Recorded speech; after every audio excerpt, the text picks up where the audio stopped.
ನಗರ ಮತ್ತು ಸ್ಥಳೀಯ ಸಂಸ್ಥೆ ಚುನಾವಣೆಗಳಲ್ಲಿ ಬ್ಯಾಲೆಟ್ ಪೇಪರ್ ಬಳಕೆ ಮಾಡೋದಕ್ಕೆ ರಾಜ್ಯ ಸರ್ಕಾರ ಮಹತ್ವದ ನಿರ್ಧಾರವನ್ನ ತೆಗೆದುಕೊಳ್ಳೋದಕ್ಕೆ ಮುಂದಾಗಿದೆ. ಈ ಬಗ್ಗೆ ಮಾತನಾಡೋದಕ್ಕೆ ನಮ್ಮ ಜೊತೆ ರಾಜ್ಯ ಚುನಾವಣಾ ಆಯುಕ್ತರಾಗಿರ್ತಕ್ಕಂಥ ಸಂಗೇಶ್ ಅವರಿದ್ದಾರೆ. ಸರ್, ಪ್ರಮುಖವಾಗಿ ನಿನ್ನೆ ಕ್ಯಾಬಿನೆಟ್ ಮೀಟಿಂಗ್ ನಲ್ಲಿ ಬ್ಯಾಲೆಟ್ ಪೇಪರ್ ಬಗ್ಗೆ ಪ್ರಸ್ತಾಪ ಆಗಿದೆ. ಮುಂದೆ ಬರ್ತಕ್ಕಂಥ ನಗರ ಮತ್ತು ಸ್ಥಳೀಯ ಸಂಸ್ಥೆ ಎಲೆಕ್ಷನ್ ನಲ್ಲಿ ಬ್ಯಾಲೆಟ್ ಪೇಪರ್ ಅಳವಡಿಕೆ ಬಗ್ಗೆ ತೀರ್ಮಾನ ಆಗಿದೆ ಸರ್. ಮತ್ತೆ ಕಾನೂನು ಕೂಡ ತಿದ್ದುಪಡಿ ಮಾಡೋದಕ್ಕೆ ಹೊರಟಿದ್ದಾರೆ. ಯಾವ ರೀತಿ ತಿದ್ದುಪಡಿ ಮಾಡ್ತಾರೆ ಸರ್?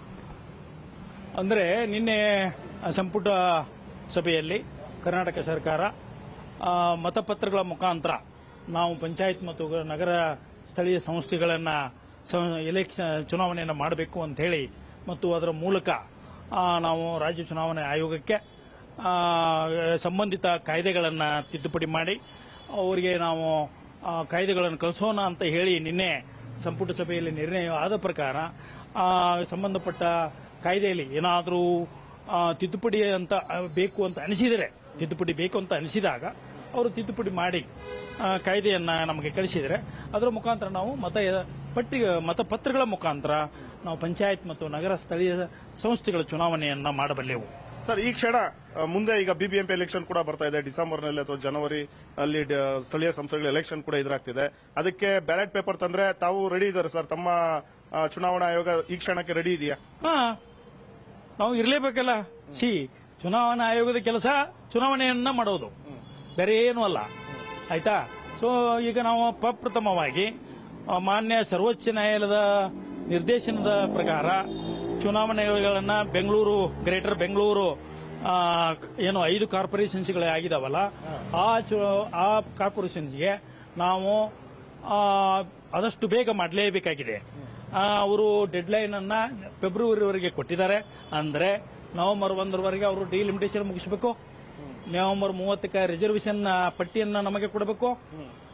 ನವೆಂಬರ್ 1ರಿಂದಲೇ ನಮ್ಮ ಚುನಾವಣಾ ಆಯೋಗ ನಿಮ್ಮ ಕೆಲಸವನ್ನು ಸ್ಟಾರ್ಟ್ ಮಾಡಬೇಕಂತೂ ಕೂಡ ನಮಗೂ ನಿರ್ದೇಶನ ನೀಡಿದ್ದರಿಂದ ಗ್ರೇಟರ್ ಬೆಂಗಳೂರು ಅಧಿಕಾರಿಗಳು, ಸಂಬಂಧಪಟ್ಟ ಇಲಾಖೆಯವರು ಮತ್ತು ಚುನಾವಣಾ ಆಯೋಗ ಆ ಕಡೆ ಈಗ ಕಾರ್ಯಪ್ರವೃತ್ತ ಕೂಡ ಆಗಿದ್ದೇವೆ.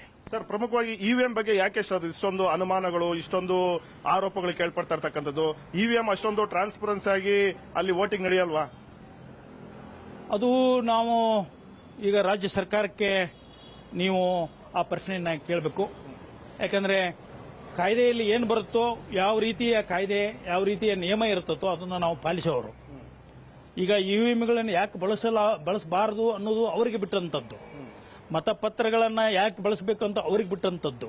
ಯಾಕಂದ್ರೆ ಕಾಯ್ದೆಯಲ್ಲಿ ಬಂದಾಗ ಅದನ್ನು ನಾವು ಅನುಷ್ಠಾನಕ್ಕೆ ತರಬೇಕಾದದ್ದು ಕರ್ತವ್ಯ ಮಾತ್ರ. ಹೀಗಾಗಿ ಅದು ಅವರಿಗೆ ಗೊತ್ತು ಯಾವ ರೀತಿ ಅದು ಅವರಿಗೆ ಸರಿ ಅನಿಸಿಲ್ಲ ಅಥವಾ ಸರಿ ಇದೆ ಅನ್ನೋದು ಅವ್ರಿಗೆ ಬಿಟ್ಟದ್ದು. ಹೀಗಾಗಿ ನಾನೇನು ಅದರಲ್ಲಿ ಕಮೆಂಟ್ ಮಾಡಕ್ಕಾಗಲ್ಲ. ಯಾಕಂದ್ರೆ ಸರ್, ಕೇಂದ್ರ ಚುನಾವಣಾ ಆಯೋಗ ಕೂಡ ಸ್ಪಷ್ಟನೆಯನ್ನು ಕೊಟ್ಟಿದೆ. ಇವಿಎಂ ಅಲ್ಲಿ ಬಹಳಷ್ಟು ಪಾರದರ್ಶಕವಾಗಿ ನಾವು ಎಲೆಕ್ಷನ್ ಅನ್ನ ಮಾಡಿದೀವಿ, ಯಾವುದೇ ಲೋಪಗಳು ಬರ್ತಾ ಇಲ್ಲ ಅಂತ. ಆಗಿದ್ರೂ ಕೂಡ ಬ್ಯಾಲೆಟೇ ಬೇಕು ಅಂತ ಯಾಕೆ ಇಷ್ಟೊಂದು ಒತ್ತಾಯಗಳು ಮತ್ತೆ ಆಗ್ರಹಗಳು ಕೇಳ್ಪಡ್ತಾ ಇರ್ತಕ್ಕಂಥದ್ದು? ಇಸಿಐ ಕೇಂದ್ರ ಚುನಾವಣಾ ಆಯೋಗ ಅದು ನೀವು ಹೇಳಿದ ಪ್ರಕಾರ ಹೇಳಿದೆ ಅಂತ ಅನ್ಕೊಂಡ್ರೂ ಕೂಡ ರಾಜ್ಯ ಸರ್ಕಾರಕ್ಕೆ ಅಧಿಕಾರ ಇದೆ, ರಾಜ್ಯ ಚುನಾವಣಾ ಆಯೋಗ ಕೂಡ ಅಧಿಕಾರ ಇದೆ. ಅದು ಕೇಂದ್ರ ಚುನಾವಣಾ ಆಯೋಗ, ಅದು ಒಂದು ಸ್ವತಂತ್ರ ಸಂಸ್ಥೆ. ರಾಜ್ಯ ಚುನಾವಣಾ ಆಯೋಗ ಕೂಡ ಒಂದು ಸ್ವತಂತ್ರವಾದಂತಹ ಸಂಸ್ಥೆ. ರಾಜ್ಯ ಚುನಾವಣಾ ಆಯೋಗ ಕೇಂದ್ರ ಚುನಾವಣಾ ಆಯೋಗದ ಅಧೀನದಲ್ಲಿ ಕೆಲಸ ಮಾಡುತ್ತಿಲ್ಲ. ಹೀಗಾಗಿ ಕೇಂದ್ರ ಚುನಾವಣಾ ಆಯೋಗ ನಮಗೆ ನಿರ್ದೇಶನ ನೀಡಬೇಕಾಗಿಲ್ಲ. ಹೀಗಾಗಿ ನಾವು ಇವಿಎಂಗಳ ಮುಖಾಂತರ ಹೋಗಬೇಕು, ಮತಪತ್ರಗಳ ಮುಖಾಂತರ ಹೋಗಬೇಕು ಅನ್ನೋದನ್ನ ನಾವು ನಿರ್ಧಾರ ಮಾಡಬೇಕಾಗ್ತದೆ. ಕಾಯ್ದೆಯಲ್ಲಿ ಬಂದಾಗ ಅದು ಯಾವ ರೀತಿ ಇದೆ ನೋಡ್ಕೊಂಡ್ಬಿಟ್ಟು ರಾಜ್ಯ ಚುನಾವಣಾ ಆಯೋಗ ಕೂಡ ಅದರ ಬಗ್ಗೆ ನಿರ್ಣಯ ತೆಗೆದುಕೊಳ್ಳಲು ಅರ್ಹವಿದೆ ಅಂತ ನಾ ಹೇಳಬಲ್ಲೆನು. ಬ್ಯಾಲೆಟ್ ಒಂದು ಪೇಪರ್ ಅಲ್ಲಿ ವೋಟಿಂಗ್ ಅಂತ ಬಂದ್ರೆ ಸರ್, ಅದರ ಒಂದು ಪ್ರಕ್ರಿಯೆಗಳು ಯಾವ ತರ ಇರ್ತದೆ ಸರ್? ಮತದಾರರು ಯಾವ ರೀತಿ ಮತ ಚಲಾವಣೆ ಮಾಡಬೇಕು, ಮತ್ತೆ ಇಷ್ಟು ದಿನ ಎಲ್ಲರೂ ಕೂಡ ಇವಿಎಂ ನಲ್ಲಿ ಬಟನ್ ಪ್ರೆಸ್ ಮಾಡುವ ಮೂಲಕ ವೋಟ್ ಮಾಡ್ತಿದ್ರು. ಬ್ಯಾಲೆಟ್ ಬಂದ್ಮೇಲೆ ಸಾರ್ವಜನಿಕರಲ್ಲೂ ಕೂಡ ಒಂದು ರೀತಿ ಅರಿವು ಮೂಡಿಸ್ತಕ್ಕಂಥ ಒಂದು ಕೆಲಸನೂ ಕೂಡ ಆಗ್ಬೇಕಾಗುತ್ತೆ. ಅದು ಸಾರ್ವಜನಿಕರಲ್ಲಿ ಅಂತಂದಾಗ ನಗರ ಪ್ರದೇಶ, ಮಹಾನಗರ ಪ್ರದೇಶಗಳಲ್ಲಿ, ಗ್ರಾಮೀಣ ಪ್ರದೇಶಗಳಲ್ಲಿ ಅಂತ ತಗೋಬೇಕಾಗ್ತದೆ ನಾವು ಮತದಾರರನ್ನ. ಆದ್ರೆ ಒಂದು ಮಾತು ನಿಮ್ಗೆ ಹೇಳ್ತೇನೆ, ಇಲ್ಲಿವರೆಗೆ ಏನೋ ಗ್ರಾಮ ಪಂಚಾಯತ್ ಚುನಾವಣೆಗಳಿಗೆ ನಾವು ಬ್ಯಾಲೆಟ್ ಪೇಪರ್ ಮುಖಾಂತರ ಮಾಡ್ತಾ ಬಂದಿದ್ದೇವೆ. ಜನರು ಬ್ಯಾಲೆಟ್ ಪೇಪರ್ಗಳ ಬಗ್ಗೆ ಬಹಳಷ್ಟು ಆದಂತಹ ಆಸಕ್ತಿಯನ್ನು ಹೊಂದಿದ್ದಾರೆ, ಜ್ಞಾನವನ್ನು ಕೂಡ ಹೊಂದಿದ್ದಾರೆ. ಎಲ್ಲಿಯವರು? ಗ್ರಾಮೀಣ ಪ್ರದೇಶದ ಜನರು. ಆದರೆ ನಗರ ಪ್ರದೇಶ, ಮಹಾನಗರ ಪ್ರದೇಶ, ಬೆಂಗಳೂರು ಅಂತ ಪ್ರದೇಶಗಳಲ್ಲಿ ಅವ್ರಿಗೆ ನಾವು ತಿಳುವಳಿಕೆಯನ್ನು ಕೊಡಬೇಕಾಗಿಲ್ಲ. ಯಾಕಂದ್ರೆ ಅವರೆಲ್ಲ ಸುಶಿಕ್ಷಿತರು, ಗ್ರಾಮೀಣ ಪ್ರದೇಶ ಜನರು ಸುಶಿಕ್ಷಿತರು.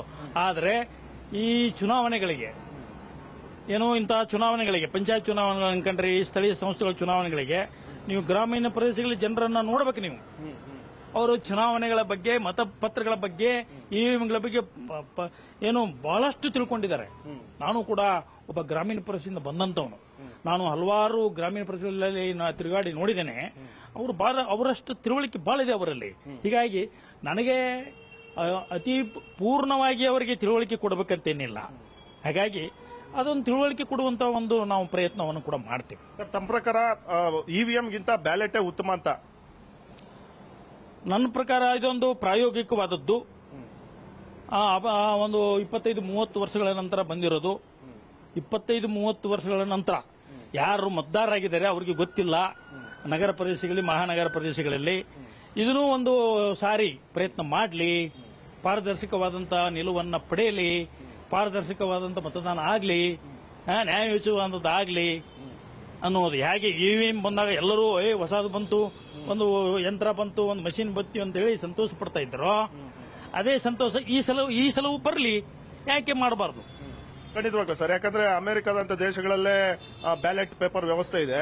ನಮ್ಮಂತ ಕಂಟ್ರಿಗಳಲ್ಲೂ ಕೂಡ ಬರಬೇಕು ಅನ್ನೋ ಒಂದು ಆಗ್ರಹನೂ ಕೂಡ ಇದೆ. ಇರಲಿ, ಇದನ್ನು ಒಂದ್ ಸಾರಿ ನೋಡೋಣ. ಯಾಕೆ ಒಂದಕ್ಕೆ ನಾವು ಜ್ಯೋತಿ ಬೀಳ್ಬೇಕು? ಇದನ್ನು ಒಂದ್ ಸಾರಿ ನೋಡ್ಲಿ. ಯಾಕಂದ್ರೆ ಇದರಲ್ಲಿ ನೀನು ಯಾವ್ದು ಕೋಟ್ ಹಾಕ್ತೇ ನಿನ್ ಕಣ್ಮುದ್ರಿಗೆ ಕಾಣ್ತದ, ನೀನೇ ಬಾಕ್ಸ್ಗೆ ಹಾಕ್ತೀಯ, ಹೌದಾ? ಆದ್ರೆ ಇವಿಎಂ ಮುಖಾಂತರ ಅದು ಕೂಡ ಅವರಿಗೆ 25-30 ವರ್ಷ ನೋಡಿದ್ದಾರೆ, ಹೌದಾ? ಎರಡನ್ನೂ ಅವರು ಪರಿಶೀಲಿಸಲಿ, ಅವ್ರಿಗೆ ಗೊತ್ತಾಗತ್ತೆ ಜನರಿಗೆ, ಅಲ್ವಾ? ರಾಜಕೀಯ ಬದಿಗಿಟ್ಟು ನೋಡಿದ್ರೆ ಇವಿಎಂಗಿಂತ ಬ್ಯಾಲೆಟ್ ಪೇಪರೇ ಉತ್ತಮವಾದಂತ ಒಂದು ಚುನಾವಣೆ ಅಂತ ಹೇಳ್ತೀರಿ. ರಾಜಕೀಯ ಬದಿಗಿಟ್ಟು ಪಕ್ಕಿಡೋಣ ಸರ್. ರಾಜಕೀಯ ಬದಿಗಟ್ಟಿ ಅನ್ನೋದಕ್ಕಿಂತ ಅವುಗಳ ಸಾಧ್ಯತೆ, ಅಸಾಧ್ಯತೆ, ಅವುಗಳ ಪಾರದರ್ಶಕತೆ, ಅಪಾರದರ್ಶಕತೆ ಇಂಥವನ್ನೆಲ್ಲವನ್ನು ನಾವು ನೋಡ್ಬೇಕಾಗ್ತದೆ. ಆಯ್ತಾ? ಅದರಲ್ಲಿ ಪಾರದರ್ಶಕತೆ ಇರಬಹುದು, ಇದರಲ್ಲಿ ಪಾರದರ್ಶಕತೆ ಇರಬಹುದು. ಈಗ ಅವರು ಕಾಯ್ದೆ ಮುಖಾಂತರ ಮತಪತ್ರಗಳ ಚುನಾವಣೆ ಮಾಡೋಣ ಅಂತ ಹೇಳಿದ್ದಾರೆ. ಅದನ್ನು ಮಾಡೋಣ. ಇದು ಹೊಸದು. ಯಾಕಂದ್ರೆ ಎಷ್ಟೋ ಜನ ಈಗ ಒಂದು 25-30 ವರ್ಷಗಳ ನಂತರ ಬಂದಂತ ಮತದಾರರು ನಗರ ಪ್ರದೇಶಗಳಲ್ಲಿ, ಮಹಾನಗರ ಪ್ರದೇಶಗಳಲ್ಲಿ ಮತಪತ್ರಗಳನ್ನು ನೋಡೇ ಇಲ್ಲ. ಬಹಳಷ್ಟು ಜನ, ಅದು ಕೋಟ್ಯಾಂತರ ಮತದಾರರು ಇರಬಹುದು. ಗ್ರಾಮೀಣ ಪ್ರದೇಶ ಮತದಾರನಷ್ಟು ಬಿಟ್ಟರೆ, ಯಾಕಂದ್ರೆ ಅವ್ರು ಗ್ರಾಮ ಪಂಚಾಯತಿಗಳಲ್ಲಿ ಹಾಕಿದ್ದಾರೆ. ಉಳಿದ ಎಲ್ಲ ಮತದಾರರು ಈಗೇನು 18 ವರ್ಷದ ನಂತರ ಏನು ಮತದಾರರು ಬರ್ತಾ ಇದ್ದಾರೆ, ಅವ್ರು ಯಾರು ಮತಪತ್ರವನ್ನು ನೋಡಿಲ್ಲ. ನೋಡ್ಲಿ ಒಂದ್ಸಾರಿ, ಅಲ್ವಾ? ಹೊಸ ಒಂದು ಅನುಭವ ಬರಲಿ, ಅದು ಕೂಡ ಅವರಿಗೆ ಜ್ಞಾನ ಆಗಲಿ, ಅದು ಕೂಡ ಅವರಿಗೆ ತಿಳುವಳಿಕೆ ಬರಲಿ. ತಪ್ಪೇನೋ ಅನ್ನೋದು ನಂದು ಒಂದು ಮಾತು.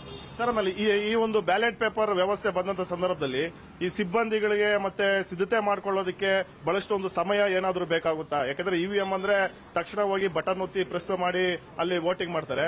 ಬಟ್ ಬ್ಯಾಲೆಟ್ ಪೇಪರ್ ಬಂದಂತ ಸಂದರ್ಭದಲ್ಲಿ ಅವರು ಪೇಪರ್ ಎಲ್ಲ ಫಿಲ್ ಮಾಡ್ತಕ್ಕಂತ ಒಂದು ಕೆಲಸಗಳು ಕೂಡ ಆಗಬೇಕಾಗುತ್ತೆ. ಅದಕ್ಕೆ ಮತ್ತಷ್ಟು ಹೆಚ್ಚಿನ ಒಂದು ಸಮಯಗಳು ಬೇಕಾಗುತ್ತೇನೋ ಅಂತ. ಇಲ್ಲ, ಇವಿಎಂ ಅಲ್ಲೂ ಕೂಡ ಅಲ್ಲಿ ತಮ್ಮ ಹೆಸರುಗಳನ್ನ ಎಲ್ಲ ಮಾಡ್ತಾರೆ ಅನ್ನೋದು ನಿಮಗೂ ಗೊತ್ತಿದೆ. ಇಲ್ಲಿ ಏನಂದ್ರೆ ಮತಪತ್ರ ಹಿಡಿದುಕೊಂಡು ಒಂದು ಅದ್ರ ಮೇಲೆ ಯಾವ ಚಿಹ್ನೆಯ ಮೇಲೆ ತಾವು ಗುರುತನ್ನು ಹಾಕ್ತಾರೋ ಅದನ್ನ ಮಡಿಸಿ ಬಾಕ್ಸ್ನಲ್ಲಿ ಹಾಕುವುದಷ್ಟೇ ಪ್ರಕ್ರಿಯೆ. ಆ ನಂತರದ ಪ್ರಕ್ರಿಯೆ ಇವರಿಗೆ, ಯಾರಿಗೆ, ನಮ್ಮ ಸಿಬ್ಬಂದಿಗಳಿಗೆ ಬರುತ್ತೆ. ನೀವು ಮಧ್ಯಾಹ್ನದಷ್ಟೊತ್ತಿಗೆ ಫಲಿತಾಂಶವನ್ನು ಪಡೆಯಬಹುದಿತ್ತು ಮತಯಂತ್ರಗಳ ಮುಖಾಂತರ. ಇದರೊಂದು 3-4 ತಾಸು ಅಥವಾ 2-3 ತಾಸು ಜಾಸ್ತಿ ಆಗುತ್ತೆ, ಏನು ತೊಂದರೆ ಇಲ್ಲ. ಹೊಸ ಅನುಭವ ಆಗ್ಲಿ, ಅಲ್ವಾ? ಮಾಡ್ತಕ್ಕಂಥ ಒಂದು ಆರೋಪಗಳೆಲ್ಲ ಬರ್ತಾ ಇರೋದೇನಿರಲ್ಲ ಅಂತ. ನಾವು ಪಾರದರ್ಶಕತೆಯಿಂದ ಮಾಡಿದಾಗ, ನ್ಯಾಯಯೋಚಿತೆಯಿಂದ ಮಾಡಿದಾಗ, ಪ್ರಜಾಪ್ರಭುತ್ವದ ಮೇಲೆ ಆರೋಪ ಪ್ರತ್ಯಾರೋಪ ಬರಲೇಬೇಕು, ಬರ್ತಾವೆ. ನಾವು ಎಷ್ಟರ ಮಟ್ಟಿಗೆ ನ್ಯಾಯಯೋಚಿತವಾಗಿ ಮಾಡಿದೀವಿ, ಪಾರದರ್ಶಕತೆಯಿಂದ ಮಾಡಿದೀವಿ, ಬದ್ಧತೆಯಿಂದ ಮಾಡಿದೇವೆ ಅನ್ನೋದು ಮುಖ್ಯ. ಆರೋಪಗಳು ಬರಲೇಬೇಕು, ಬರ್ತಾವೆ. ಎಲ್ಲಾ ಸಿಸ್ಟಮ್ನಲ್ಲಿ ಇರ್ತದೆ. ಇದು ಒಂದೇ ಸಿಸ್ಟಮ್ನಲ್ಲಿ ಇಷ್ಟೆಲ್ಲ ಬರ್ತಂತಲ್ಲ. ಎಲ್ಲ ಸಿಸ್ಟಮ್ನಲ್ಲಿ, ನಮ್ಮ ಪ್ರಜಾಪ್ರಭುತ್ವ ವ್ಯವಸ್ಥೆಯಲ್ಲಿ ಬರ್ತಾವೆ, ವಿಮರ್ಶೆಗಳು ಬರ್ತಾವೆ, ಬರಲಿ. ಆದರೆ ಮಾಡುವಂತ ಪ್ರಕ್ರಿಯೆ ನ್ಯಾಯಯುತವಾಗಿ, ಪಾರದರ್ಶಕವಾಗಿ, ಬದ್ಧತೆಯಿಂದ ಕೂಡಿರಬೇಕು. ಅದನ್ನು ನಾವು ಮಾಡ್ತೀವಿ. ಸರ್, ಈಗ ಸರ್ಕಾರದಿಂದ ಏನಾದರೂ ನಿಮಗೆ ಪ್ರಸ್ತಾವನೆ ಏನಾದರೂ ಬಂದಿದೆಯಾ ಸರ್? ಯಾಕಂದ್ರೆ ನಿನ್ನೆ ಮೀಟಿಂಗ್ ಅಲ್ಲಿ ತೀರ್ಮಾನ ಆಯಿತು, ಆದಷ್ಟು ಬೇಗ ಚುನಾವಣೆ ಮಾಡಬೇಕು ಅನ್ನೋ ತೀರ್ಮಾನಗಳು ಕೂಡ ಮಾತ್ಕೊಂಡಿದ್ದಾರೆ. ತಾವು ತಮ್ಮ ಇಲಾಖೆ, ತಮ್ಮ ಒಂದು ಡಿಪಾರ್ಟ್ಮೆಂಟ್ ಅಧಿಕಾರಿಗಳ ಸಭೆ ಏನಾದರೂ ಕರೆದಿದ್ದೀರಾ? ಈಗ ಇಲ್ಲ, ನಿನ್ನೆ ಅಷ್ಟೇ ಆಗಿದೆ ಈ ಕ್ಯಾಬಿನೆಟ್ ಡಿಸಿಷನ್. ಮುಂದಿನ ವಾರ ಏನು ಬರ್ತದೆ ನೋಡ್ತೇವೆ. ಮತ್ತೆ ನಮಗೆ ಸಂಬಂಧಪಟ್ಟ ಕಾಯ್ದೆ ಮತ್ತು ನಿಯಮಾವಳಿಗಳ ತಿದ್ದುಪಡಿ ಆಗಬೇಕಾಗ್ತದೆ. ಅದು ಒಂದು 15 ದಿವಸಗಳಲ್ಲಿ ಮಾಡ್ಕೋತಾರೆ. ಅದು ಮಾಡ್ಕೊಂಡು ಬಂದ ಮೇಲೆ ನಾವು ಪ್ರಾರಂಭ ಮಾಡ್ತೇವೆ. ಅದಕ್ಕಿಂತ ಹೆಚ್ಚಾಗಿ ಈ ಗ್ರೇಟರ್ ಬೆಂಗಳೂರಿಗೆ ಸಂಬಂಧಪಟ್ಟಂತೆ ನಮ್ಮ ಗ್ರೇಟರ್ ಬೆಂಗಳೂರು ಅಧಿಕಾರಿಗಳು, ಕಮಿಷನರ್ ಅವರು, ಸಂಬಂಧಪಟ್ಟ additional chief secretary Tushar Girinath ಅವರಿಂದ ಹಿಡಿದು ಎಲ್ಲಾ ಕಮಿಷನರ್ಗಳು, ಸೆಕ್ರೆಟರಿಗಳು ಇವತ್ತು 2-3 ವಾರಗಳಿಂದ ನಮ್ಮ ಚುನಾವಣಾ ಆಯೋಗದ ಸಿಬ್ಬಂದಿಗಳ ಜೊತೆ, ಅಧಿಕಾರಿಗಳ ಜೊತೆ, ನನ್ನ ಜೊತೆ ಹಲವಾರು ಸಾರಿ ಮೀಟಿಂಗ್ ಅನ್ನು ಮಾಡಿ, ಸಭೆಗಳನ್ನು ಮಾಡಿ ನಾವು ಗ್ರೇಟರ್ ಬೆಂಗಳೂರು ಚುನಾವಣೆ ಮಾಡಬೇಕು ಅನ್ನುವಂಥ ದಾಪುಗಾಲು ಹಾಕ್ತಾ ಇದ್ದಾರೆ. ಅಲ್ಲಿಯೂ ಕೂಡ ಮತದಾನ ಪರಿಷ್ಕರಣೆ ಮಾಡಬೇಕು ಅಂತ ಇದೆ. ಅಲ್ಲಿಯೂ ಕೂಡ ನಾವು ಬ್ಯಾಲೆಟ್ ಪೇಪರ್ ಮಾಡಬೇಕು ಅಂತ ಇದೆ. ಪ್ರಪ್ರಥಮವಾಗಿ ನಾವು ಎಲ್ಲವೂ ಸರಿ ಹೋದರೆ ನಾವು ಜನವರಿ ಫೆಬ್ರವರಿ ಅಷ್ಟೊತ್ತಿಗೆ ಬೆಂಗಳೂರು ಗ್ರೇಟರ್ ಬೆಂಗಳೂರು 5 ಕಾರ್ಪೊರೇಷನ್ಗೆ ನಾವು ಚುನಾವಣೆಯನ್ನ ಮಾಡ್ತೇವೆ ಮತ್ತು ಬ್ಯಾಲೆಟ್ ಪೇಪರ್ ಮುಖಾಂತರ ಮಾಡ್ತೇವೆ. ಆ ಮೂಲಕ ಸುಪ್ರೀಂ ಕೋರ್ಟ್ ಡಿಸಿಷನ್ ನಾವು ಫಾಲೋ ಮಾಡದಂಗ ಆಗತ್ತೆ. ಸೊ ಇದಿಷ್ಟು ಸಂಗೇಶ್ ಅವರ ಮಾತು. ಮುಂದೆ ಬಿಬಿಎಂಪಿ ಸೇರಿದಂತೆ ಸ್ಥಳೀಯ ಸಂಸ್ಥೆಗಳ ಎಲೆಕ್ಷನ್ಗೆ ನಾವು ಈಗಲೇ ತಯಾರಿದ್ದೀವಿ. ಯಾವುದೇ ಕ್ಷಣದಲ್ಲಿ ಎಲೆಕ್ಷನ್ ಘೋಷಣೆ ಆದರೂ ಕೂಡ ಬ್ಯಾಲೆಟ್ ಪೇಪರ್ ಮೂಲಕವೇ ಎಲೆಕ್ಷನ್ ಮಾಡೋದಕ್ಕೆ ಸಿದ್ಧ ಅನ್ನೋ ಮಾತನ್ನು ಹೇಳಿದ್ದಾರೆ. ಕ್ಯಾಮರಾ ಪರ್ಸನ್ ಜಯರಾಮ್ ಜೊತೆ ಆನಂದ್ ನಂದಗೂಡಿ, ಪವರ್ ಟಿವಿ.